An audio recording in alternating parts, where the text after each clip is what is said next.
كأنك بتبكي على حالك يا أخ حافظ. يا رجال اترك النواح للحريم، شد عودك.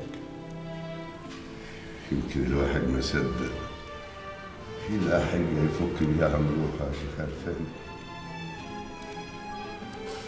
هذا نهمر بالنسبة لي مش ابن أخويا بس،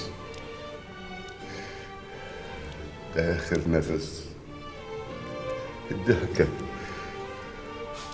اللي طلعت بيها من بوق الدنيا هو اللي مهون عليا، هو اللي مصبرني على اللي راح مني. طمن يا عمو، ان شاء الله يبقى كويس وزي الفل. يا رب.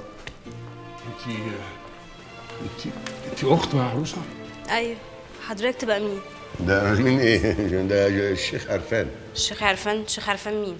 انا يا بنتي والد اختك لمار. انا اختي اسمها اكتفينا. ده ايه الغباء ده؟ لمار. لمار اختك. هي اللي جوه دي اسمها لمار؟ يا جماعة خير، طمنوني. أنا أول ما قالوا لي جيت على طول.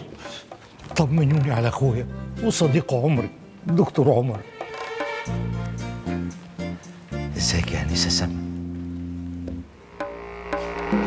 كويسة كويسة. خدش اطمن بنفسك. اتفضل اتفضل اتفضلوا.